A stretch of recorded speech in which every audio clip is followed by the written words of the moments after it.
By the end of the 1970s, British Leyland's rambling and ageing lineup was starting to look a bit jaded to the buying public, so new boss Michael Edwards decreed that come the 1980s, an all-new lineup was going to wipe the board clean with nothing but fresh metal. First to arrive was the Metro, then in 1982 the LC10 Maestro appeared, and here it is.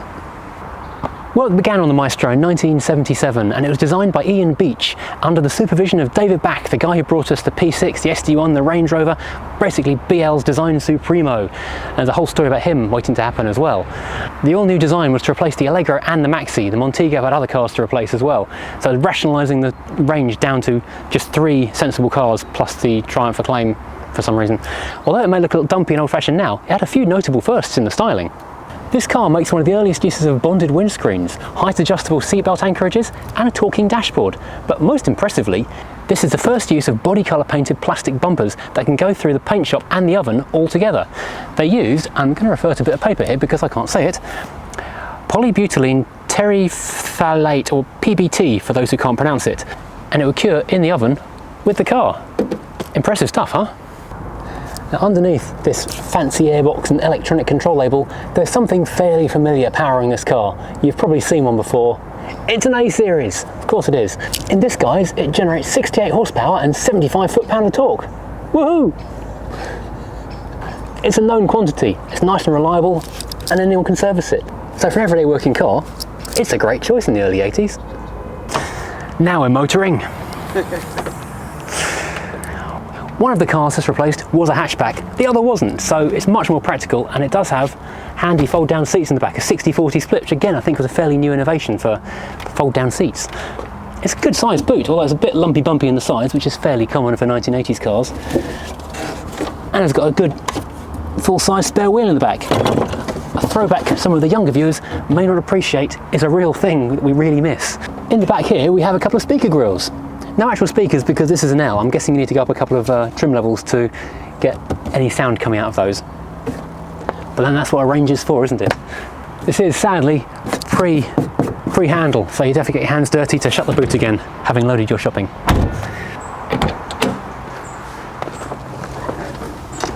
Well, it's very blue in here, isn't it? I quite like it actually.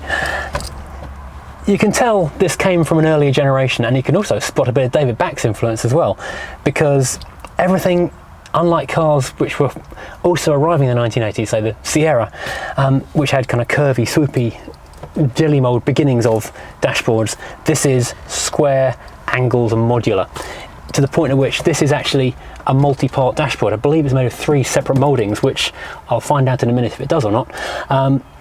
Can introduce a few squeaks and rattles into the driving experience. But this is the route they were taking with the Range Rover at the time as well, and the SD1. The idea being you had a base section of the dashboard and the top sections could be swapped over left and right for export models, making production much cheaper and easier. This is an L model, so we're not exactly overloaded with things to look at and talk about. We've got wind-up windows and door handles, both of which are blue. Bit of a clang. We have very generous door pockets, a huge little cubby hole down here, big glove box, and one of the best tea shelves I've seen in a while. Quite a few blanking plates as well, having said that. A couple down here, round ones and square ones, one up here with it does have rear fog lights, because I think that was a law by 1982 to have them. Rear wash wipe, which is a good thing to have. And an original Lucas radio, which I don't think I've seen a Lucas branded radio in a while. That's quite cool. Surprisingly good ventilation in this. There are actually 5 air vents across the dashboard, which is possibly one more than I'd expect. That's 6 actually, no, 7 air vents across the dashboard.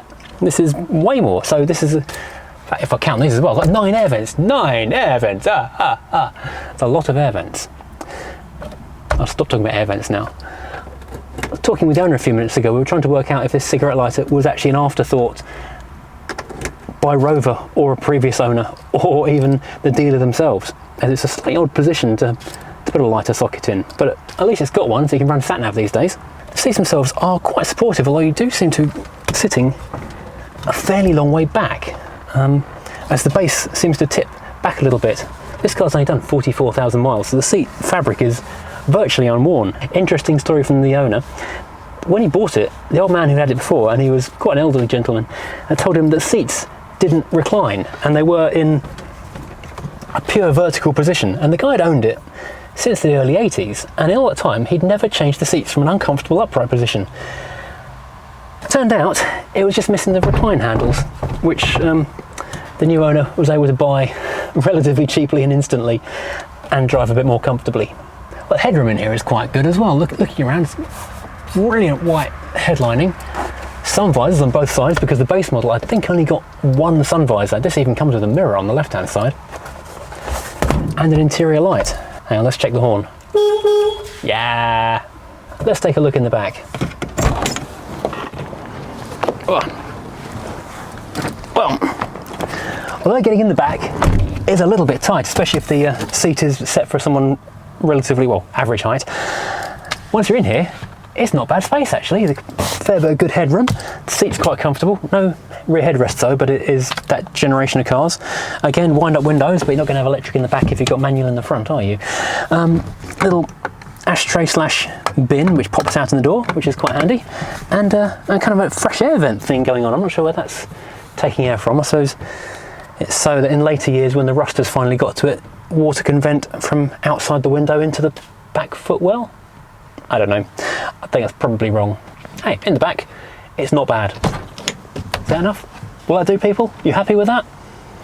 Oh, look at this. Yeah. Original bendy key. Yep. It's still stiff. It's not a floppy bendy key. It's a rigid bendy key. How exciting is that? Right. Let's fire up the A series. If I can get the key in the lock. Failed at the first hurdle.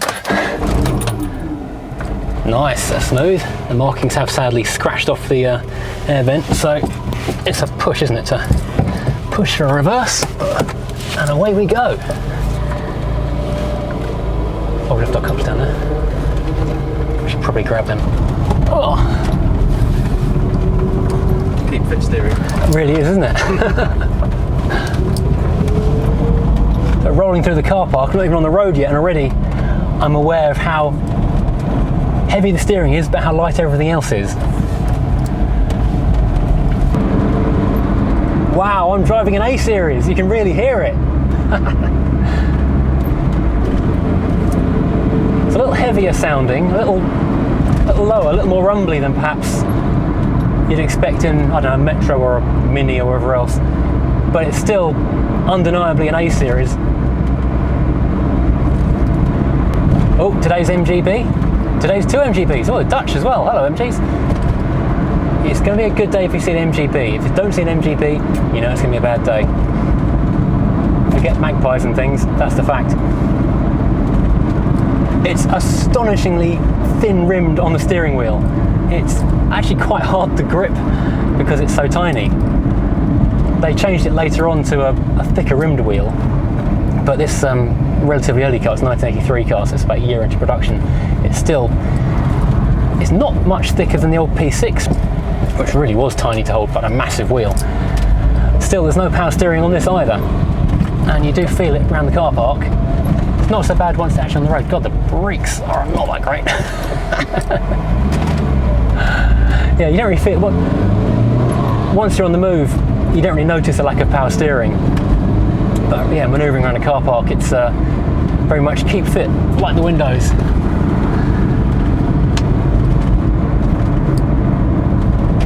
It rides quite well. Ben King, who designed the chassis and suspension of the car, he proved with the SD1 that he could use basic setups of McPherson strut and make a world-class handling car rather than going to the expense of the Dion tubes and multi-link rear ends.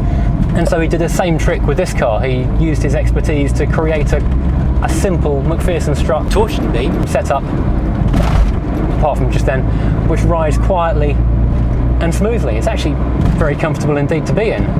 I have picked the worst road in the county though, by the feel of it, because this is banging and crashing like you wouldn't believe. I've not yet noticed the creaking from the 3-part dashboard, which is apparently a fairly common issue on these. The gearbox is actually a Volkswagen item. BL didn't have the time or the money to create their own new 4 or 5-speed box for this car. So they looked around and found the newfangled import from Germany, the Golf, had a very nice gear change indeed. Oops, speed bump. So they struck a deal and imported them. This uses Volkswagen's 3+E 4-speed gearbox, which is a known quantity and a nice reliable gearbox in the Golf. However, whereas it felt quite light in the Golf, it strangely feels a bit heavy in this car, like the rubber damping or bushing is just a bit firmer and tighter, giving it a slightly thicker feel as you change gear. A little more notchy. That's a bit rumpy there. This gearbox has quite a high top ratio, giving good economy in MPG. The higher levels, the HLS and things for the 1.6 range uses the 4+E, which was the 5-speed, which is a tighter ratio with a 5th top gear, so you get the same effect but better acceleration. And there was a 3-speed automatic as well.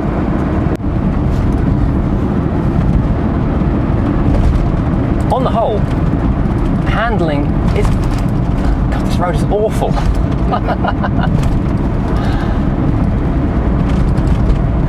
On the whole, the handling is kind of soft when you compare it to a modern car with the tight bushings and firm suspension you get on everything today. But that was normal for the 80s and it doesn't feel bad. Pushing through a corner, it's neutral bordering on understeer rather than a oversteering, exciting. It's a safe but competent car. It doesn't encourage you to push on, but if you do, it's got your back.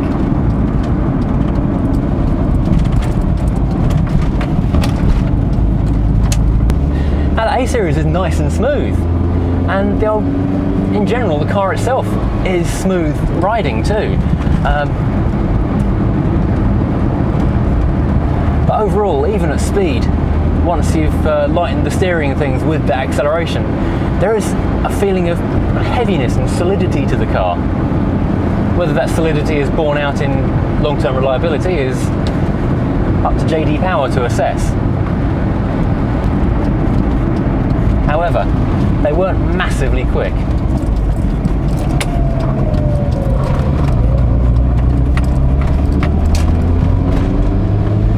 Now I won't do my usual or occasional 0 to 60 blast, because I suspect many of you may tune out to a different channel before I get there, because 0 to 60 rolls around in 14.6 seconds. And top speed ultimately is 97. The 110 miles an hour on the speedometer is admittedly a tad optimistic, but not too bad considering. It's only like 13 above, so it's downhill with a tailwind and aviation fuel. Maybe you'll top it out. It's quite interesting looking at the speedometer. The way the needle pivots from the centre is quite unusual. There's a big, lumpy black plastic thing that it comes out from behind. Normally it's all done from behind the screen, so you don't see it. Here you kind of see the workings, and same on the fuel and temperature gauges as well. It's a little bit unusual.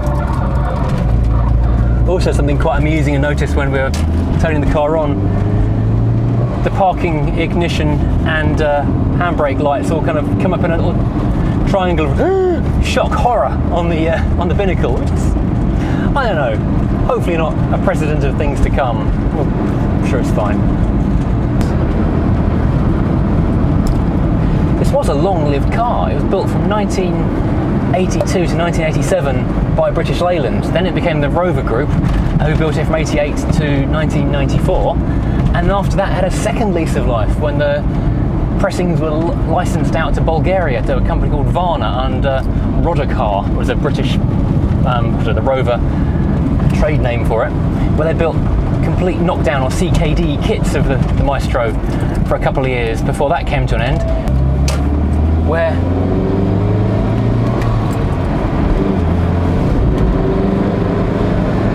when they sold the pressings onto China to a company called Etsong, it became the Etsong Lubeo EQ6400 Ruby.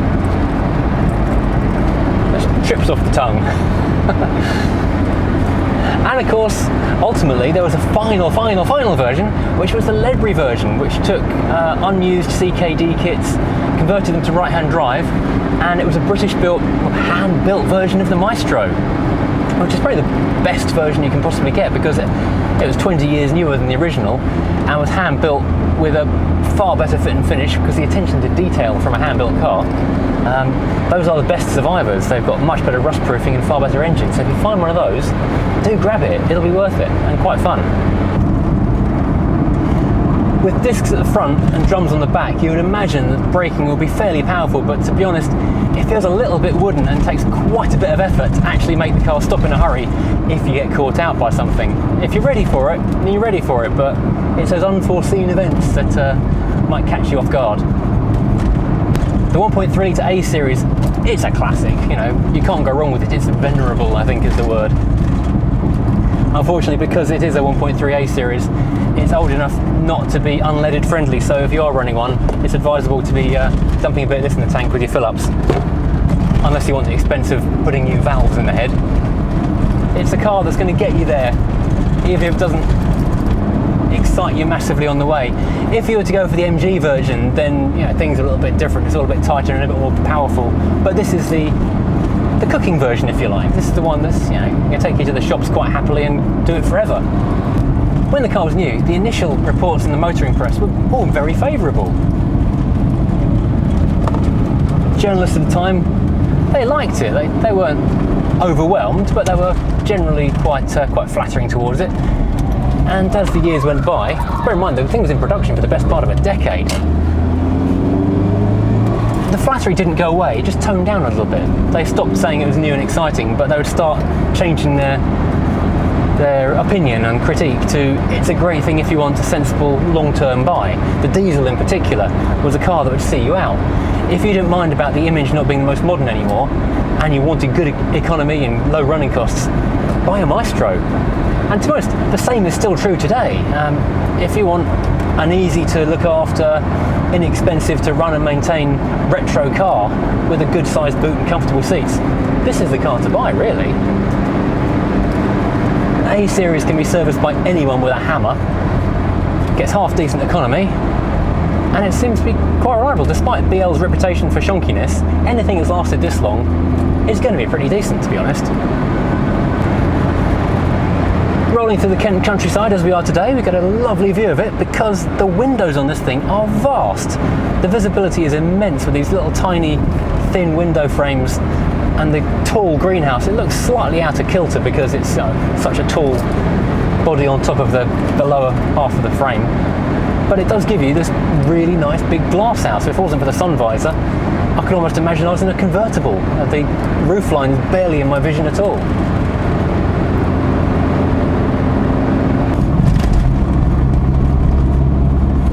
Now, although I mentioned the slightly heavy steering a minute ago, it's interesting that the rest of the controls, which you don't expect power assistance on, are also fairly heavy as well. Heavier than you might expect, really. The clutch has quite a bit of weight to it. I'm guessing it's a hydraulic system by the feel of it. The brake pedal, likewise, is quite a heavy, firm thing to push. And you do have to push it quite hard to get a good braking effect out of it. And the throttle even is quite heavy to push. It's funny, really, because it's not a heavy car, but it does have that kind of solid, leaden is the wrong word. It doesn't have that hewn from granite feel that you get from a Saab or that feeling that it's never going to go wrong like a Nissan, but it does have a remarkable feeling of robustness. That it's going to cope with most things the world throw at it, and it may rattle, it may shake a bit. This one's very good. This one doesn't rattle really at all, apart from a slightly creaky driver's seat. That's my equipment that's rattling. Pulling onto a dual carriageway, it's pretty good up to a sort of 35 miles an hour. Then you sort of start to notice the lack of pickup. Unfortunately, this one's empty. But once you're actually on the motorway or dual carriageway, it rides really well. It's very smooth. It's relaxed and relatively refined. You do really want that 5-speed gearbox though. We're doing sort of 60 miles an hour and the engine is kind of quite loud now. So maybe that 5-speed upgrade wouldn't be a bad thing to do. I'm sure it'd be easy enough to do with the junkyard part. Well, thank you for watching. I hope you've enjoyed this little trip into British Leyland's history, or the end of British Leyland's history really, and the birth of Austin Rover. It's been quite a fun thing to drive. It's one of those things where I've never really given a Maestro a thought really, but now if I was late night on eBay, yes, no, maybe, yeah, I probably would actually, yeah. If I was on eBay late at night, maybe a beer in one hand and a laptop in the other, might actually accidentally hit the bid button. Probably not 1.6 though. But yeah. Thanks for watching. Please like and subscribe, and see you again next time.